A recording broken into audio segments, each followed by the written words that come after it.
Hey, welcome back to YT Finance, and today we are talking about how Palantir Technologies' PLTR stock could surge in price due to their secret weapon and their competitive advantage over their competitors. We will also discuss how Sofi stock can reach $30 per share in 2022, so we will be going over two probable scenarios and price predictions that align with those scenarios. Then lastly, we will talk about Cathie of Ark Invest pertaining to what she has recently bought and sold, which includes the likes of Palantir stock and Tesla stock. Also, European investors will now have access to Ark's ETFs, which is fantastic news. So go and press the like button right now for more PLTR stock, Sofi stock, and Ark Invest updates. Comment down below your strategy for Sofi stock and Palantir. Turn on all the subscription notifications to stay informed, and now let's get right into today's stories. Palantir Technologies is a very secretive big data and analytics company that works closely with the US Army and the Department of Defense to help them analyze hard to interpret data sets of secretive information. Palantir has software named Apollo, which updates their other two platforms named Gotham and Foundry on a 24/7 basis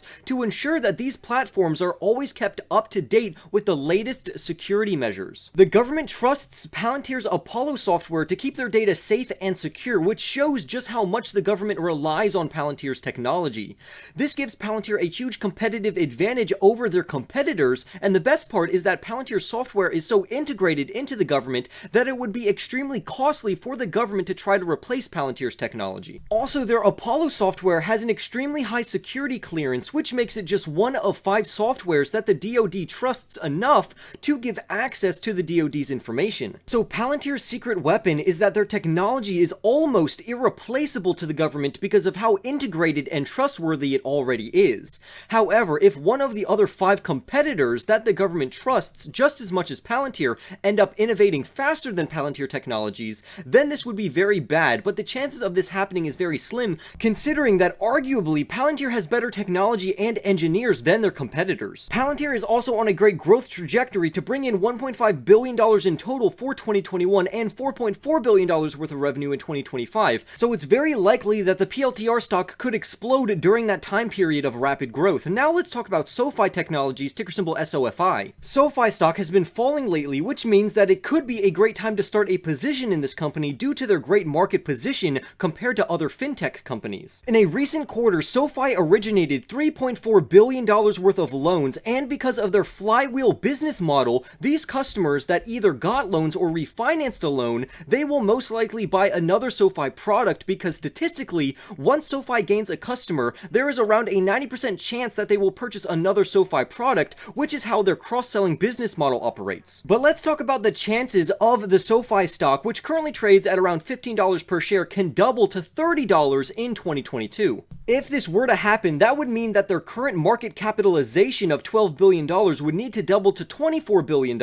But how likely is this to actually happen? Well, if Sofi brings in their projected revenues of $1.5 billion for 2022, that would mean that the Sofi stock would need to be trading at around 16 times their sales. And this is very plausible for a fintech company to have a forward sales multiple of 16 or above. Also, if their bank charter catalyst comes through in 2022, which was supposed to happen in 2021, it's very likely that the stock price could double. So in 2022, can the Sofi stock price reach $30 per share? And the answer is yes and no. If Sofi gets their bank charter, the stock will most likely surge to $30, but I bet it will come back down after it surges to its fair value of $22 per share, and it will probably grow to around $25 or $26 from there. But even if that is the case, that represents a fantastic increase in the Sofi stock price that investors should be looking forward to. Now let's take a look at what Cathie of Ark Invest is buying and selling. As you can see on screen, we can witness some of the notable trades that Cathie Wood has performed recently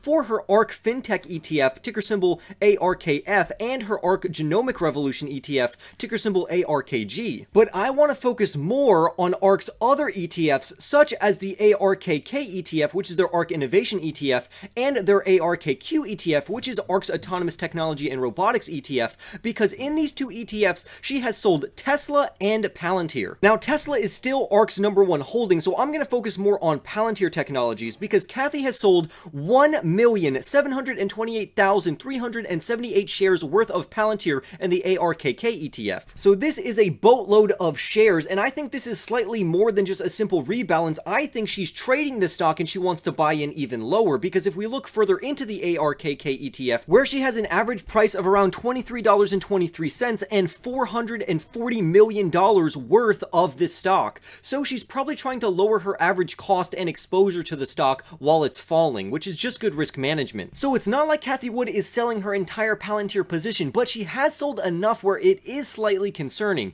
However, I personally think that she is going to buy back in just at a lower price, and this is going to adjust her average cost. She also sold more shares of Tesla and Palantir in her Ark Next Generation Internet ETF, ticker symbol ARKW. However, if we look further into the ARKW ETF, again, she has a rather high average cost of $23.92, which is actually around my average cost for Palantir. However, I'm not overexposed to Palantir. It only takes up around 3% of my portfolio, and I could hold this for years until it actually starts getting gains. With that being said, I do still think that Palantir Technologies is an undervalued company right now, and it might take a few years before Palantir actually meets the true value of its company, which to me and other analysts equate at $31 per share. Now, I am willing to bet that it's probably going to happen way before this, because I think investors are smart enough to understand that this is an undervalued company. But even if they don't, and it does take a few years, I am more than willing to hold through the years because I am a long-term investor. Now, I want to talk about some companies that Cathie Wood has started to buy up in bulk, and one company in particular is going to stand out the most, and that is UiPath. If we look at the Ark Innovation ETF, ticker symbol ARKK, we can see that Cathie Wood of Ark Invest has bought around 329,490 shares of UiPath,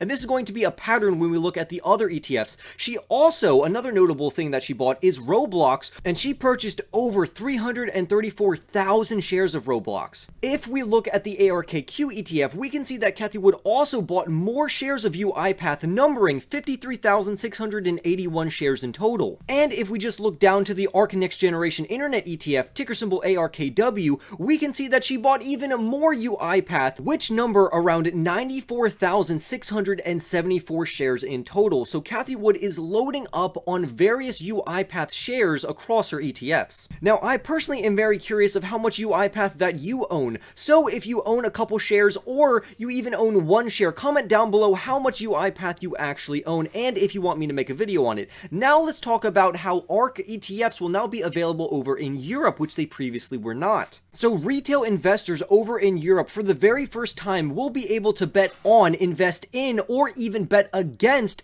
Cathie Wood's ETFs. And this is thanks to a London-based company named Leverage Shares, which will launch these various investment vehicles on Euronext and the London Stock Exchange. Unlike in the States, this investment vehicle is not going to be an ETF, rather it's going to be an ETP. The difference between an ETF and an ETP is, and I quote, ETFs are plain vanilla, traditional passive funds. On the other hand, ETPs are financially engineered investments that bet on or even against the very indexes that they track. ETPs are bets and not assets. ETFs are like mutual funds and just manage the money by investing the same in an index-linked asset class. So put in very simple terms, an ETF is basically just a basket of stocks, and an ETP is almost like a leveraged ETF because you have leverage involved with your bets, and you can bet that it goes up or you can bet that it goes down, and some of them even track it one-to-one, so it operates just as an ETF in some regards. Now, we do have some negative news around Ark Invest because according to Goldman Sachs research,